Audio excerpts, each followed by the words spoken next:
So two types of people are watching this video. Number one, you're watching if you made a mistake and picked the wrong character. And number two, you're starting off the game and you just want to make sure you make the right decision. Today I'm going to tell you guys what is the best class to pick in Diablo Immortal. I'm going to give you the reasons why. And I'm also going to tell you that even though it might be the best class, it might not just work for your playstyle. So if all this sounds like something you're definitely interested, a like would be greatly appreciated. If you want to go the extra mile and hit us with that nice juicy thank you, we'd greatly appreciate it. Links are down below. Let's go. So we put together this tier list and we divided this tier list based on 3 categories. Number 1, solo. So the class is good playing by itself. Number 2 is the class good at doing dungeons. And number 3 is the class good at doing raids. Basically, we want to know if the class works for every single thing that the game throws at you. And that is how we came up with this tier list. So with that being said, let's talk about the best character right now. So the best character right now, guys, that gets S tier on solo, S tier on dungeons, and S tier for raids is the Demon Hunter. Now you're probably wondering, Laser, why is that? Well, number 1, it's the best character out of all the classes in the game that does the best amount of DPS. In addition to that, it's the best solo class. So if you play solo, and you want to play with a good character, then you gotta go Demon Hunter. Why is that? Because he is the best single target damage and overall DPS out of the entire game. Now, the only thing with this class is that it relies a lot on positional awareness for both PvP and PvE. So you're gonna want to make sure you either kite the enemies, or you also want to make sure you're always keeping a distance, because if you just stay static, this character will not fit your playstyle. If you like to be mobile, like to be on the move, and like to constantly be moving and doing damage from afar, then this is definitely where the character actually shines. Now, the only downside of the Demon Hunter is that it lacks health and good escape options. This is why, like I'm saying, this character requires you to be mobile, and you simply just need to learn how to kite the enemies and how to play effectively with a group of team, keeping your distance and keeping that survivability aspect always in your mind. If you're able to keep that in your mind, this is by far the best character in the game. Alright, so now on to number 2. Number 2, guys, is going to be the Necromancer. Now, the Necromancer is by far one of my personal favorite characters. Even though I main a Demon Hunter, Necromancer is definitely my number 2. And the reason why he's so good is because for solo, he gets an S tier. For dungeons, an S tier. The only thing where he kind of lacks a little bit is in the raids. Now, let's explain why that is, guys. During the early content of the game and leveling, the Necromancer is extremely easy to maneuver. He is such a really good character to use because he has massive amounts of AoE damage. He does have an ability to summon multi-minions that not only could tank and take damage for themselves, but could actually serve as a distraction, so you could go ahead and do a lot of damage when the pets are actually taking damage. He is an extremely really good character when it comes to solo play because of that same reason, and is such a really good character for not only new beginners but also who are pretty much experienced with the game, because he's a very easy character to play with. In addition to that, the Necromancer manages resources very good, not only when playing solo but also playing with a group. The reason why this class is so efficient is because even though the class does have a low durability, he can manage all of this by using his minions and movement skills to not only get away from the enemy but also make sure to get the aggro away from him and be able to fight at a distance. Now, the only problem that the Necromancer has is when it comes to raids, because when it comes to raids, he does drop off just a tad bit when it comes to damage, and not being able to sustain the damage for a long period of time makes him just a little bit underwhelming when it comes to doing that maximum amount of DPS. So unfortunately for raids, he does get an A tier, but he's still a very good and effective character. Now on to the Crusader. Now the Crusader, guys, is definitely one of the characters that I thought wasn't going to be so high up, but it's actually a little bit better than the Barbarian.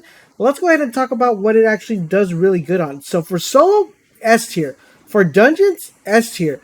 And for raids, he ranks the same as he does with the Necromancer, dropping at an A tier.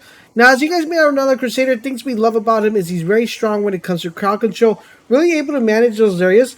High durability, which makes him really good, so super tanky, and he has a strong AoE attack. Now, what makes him even better is that when it comes to buffing teams, buffing teammates is one of the coolest things that the Crusader actually does. In my opinion, it's definitely the best class when it comes to group play because he is so good at boosting damage for the rest of the team. And not only is he good for boosting damage for the teammates, but he's also really good for boosting amazing AoE damage on the skills. He's definitely an extremely powerful class, and what makes it even better, it's a very easy class to learn on how to play. So if you're new to the game or if you're a returning player, it's a very straightforward class that's going to allow you to become very powerful, and it's going to allow you to learn the skill sets really fast and really easily. The only downside that the Crusader actually has is how mediocre he is when it comes to a single target damage.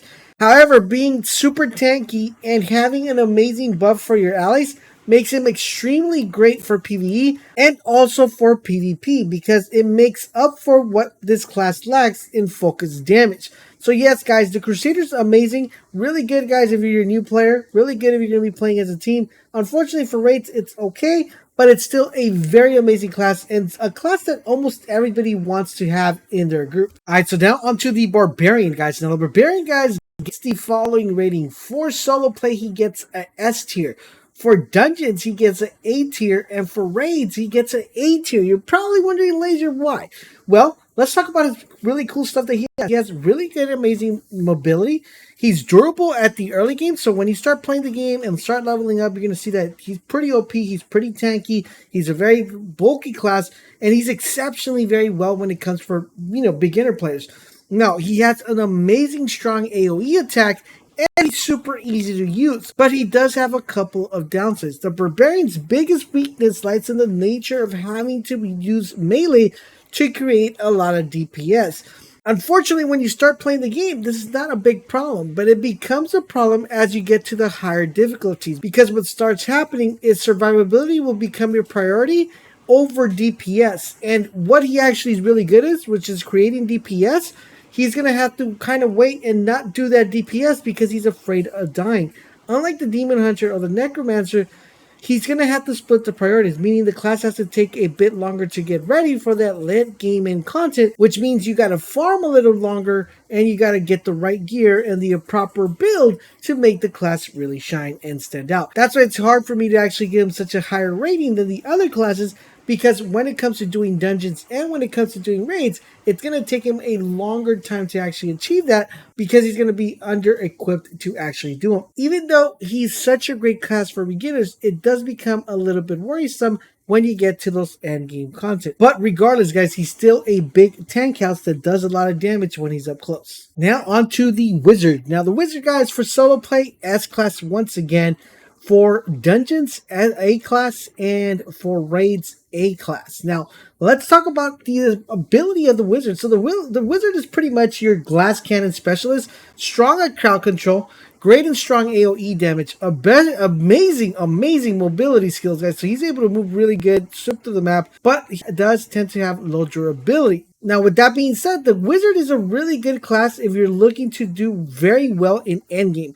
While it's difficult to pull off, the skills synergize so well with the AoE combos that make it an amazing DPS class when taking on the most difficult PvE content currently in the game, like raids, dungeons, and stuff like that. Now, couple this with the arsenal that he has at his disposal with PvP skills, and you have a highly technical class that pays off to anyone that's able to master this class. Now, with that being said, guys, its biggest strength is, it's also its biggest weaknesses, because the Wizard is not user-friendly. So if you're a new player, you're going to have a hard time playing as a Wizard, because it's going to take you a while to learn to play with the class. Having a skill set of mostly skill shots and multi-stage spells, and having rather low health, like the Demon Hunter, the Wizard may be difficult to level up and master due to its high skill ceiling and low survivability. So you will be dying a lot with this class if you don't learn how to kite, how to move around the map.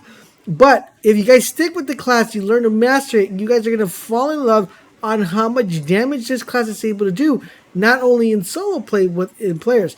Now, the reason we gave it such a low rating when it came to dungeons and raids is because a lot of people are going to struggle and be under leveled because it is a very difficult class to use. Now, I gotta admit, guys, before the game release, I actually thought this class was going to be ranking higher, and that is the Monk.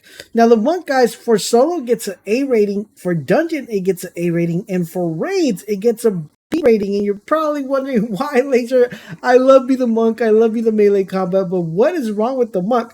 Well, let's talk about what he's actually pretty good. He's a decent all-around character.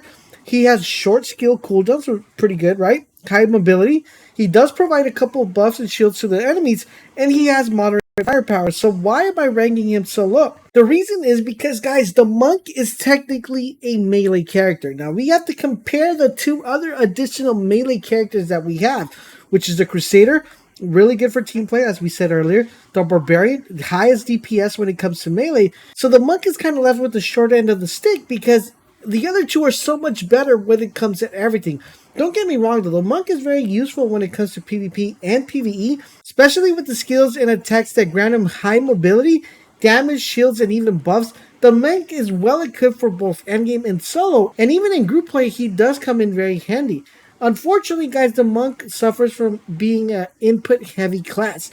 On top of having a low single target damage, while a couple skills are pretty good for PvP and group content, the Monk, again, is faced with the biggest problem. There are better melee classes out there that make the Monk feel underwhelming because the other classes are so much better. So that's why we rank the Monk at such a low class. I do hope he does get a buff pretty soon, because this is definitely a class that I was really looking forward to being a top tier, but unfortunately it does not live up to the hype that I was expecting to. Now I want to know from you guys, what class are you currently playing with, and has this video helped you change your mind in the class you picked or the class you're going to pick? Let me know in the comment section down below. One thing that's going to be extremely important for any Diablo Immortal player is being able not to make any mistakes when playing the game. That's why I recommend you guys check out this video of things I wish I knew sooner, so not only will you avoid mistakes, but also you can get on the right track when playing the game. I hope you guys are enjoying our content here on the channel. If you are, do me the heats favor, guys, drop a comment, drop a like, but most importantly, subscribe to the channel, turn on all your notifications, so not only do you not miss when our videos go live for Diablo Immortal,